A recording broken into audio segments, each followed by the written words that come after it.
That's right, you and 3 of the 6 boats involved in the Ocean Racing Series have made it to Cape Town. And we've got Mike, whose boat came in second this weekend in studio, as well as his mom. Good morning, guys. Welcome to eXpresso. Thanks for having me. Firstly, Mike, I heard about your incident on board the boat. It looks like you've been involved in a fight. What happened? The bar, yeah.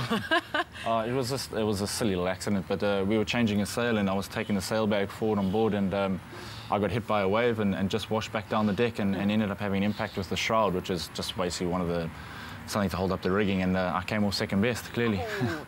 And Mom, from your point of view, what did you hear when Mike called you and said I was in an accident? Well, we were grateful that he wasn't hurt, well, that he was all right. We were horrified he'd lost a tooth, but he could have lost both of them, and then, of course, he would have looked a bit strange walking around Cape Town with 2 front teeth missing. Now, what are the conditions like on board? It's not as glamorous as we think. Oh, absolutely not. I mean, the boat is a bare shell downstairs. We have absolutely nothing that's not required, so there's no creature comforts. You know, there's just a small little galley where you do some cooking, where you like freeze-dried food, so it's very unpleasant, but you get used to it after a while. And in terms of just general life, you know, you've got a small bag, so you've got a bag about that big, and that's 3 weeks worth of clothes for you, and you end up, you know, wearing the same clothes for 3 weeks basically, and there's no showers or anything, so it can get pretty horrendous. Now, how did the South African boy end up on a New Zealand boat? Long story, but I mean, I left South Africa about 7 or 8 years ago to pursue a professional sailing career, and just from there I've just been making small steps towards a greater goal, which was becoming a professional yacht racer, and I've sailed with a lot of different nationalities over the time, and it must have been about a year ago now, I got in contact with Chris Nicholson, who's our skipper, and asked him if I could join their team, and they said yes.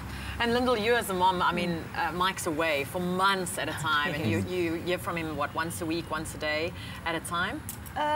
Well, we get the infrequent emails. I'm alive. That's it, yes. That's it.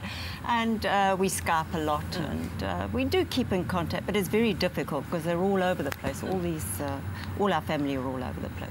And I believe you had Christmas last year via Skype. Yes. But you've got 3 sons and they were all over the place. It's cheaper on the Christmas presents. And I want to know more about the race. I mean, it's 9 months away. It's 20 days at a time that you guys are on board the boat. What is involved do you have shifts where you work? Yes, I mean, essentially it's a 9-month race around the world, like you said, and we are pushing the boats to the limit, and you know, it's a competition. It really, really is. And in terms of, you know, like you were saying, life on board, it can be quite difficult, but it's a competition, and you're really pushing yourself as hard as you can to get around the world, and I think half of it is also the challenge of getting around the world as well as the competition. And now we can follow you guys online, and I'll post the link onto our Facebook page to see how you're doing, and your Team Camper. Yes, that's correct. Please follow us. Best of luck. When are you guys leaving again? We leave next weekend. Best of luck, and enjoy your time with your son, Lyndall. Thanks so much for joining us on the show. Thanks very much. A word of advice for anyone whose sons want to, or daughters want to follow a career in professional sailing? Just chain them to the bed. I'm sure you couldn't do that when Mike wanted to leave. No, he's always been an escape artist. We spent our life getting phone calls from neighbours saying, Michael's here, come and fetch him. And you, Michael, any advice for youngsters that want to follow in your footsteps? Hard work goes a long way. I mean, if you just put your head down and do some hard work, it will get noticed. So, and if anyone does want to pursue anything like this, just, you know, you've really got to get involved and do the hard graft. Fabulous. Thanks so much for joining us. It's now time to go over to Kat with our celeb guests for this morning. Stay with eXpresso and SABC3.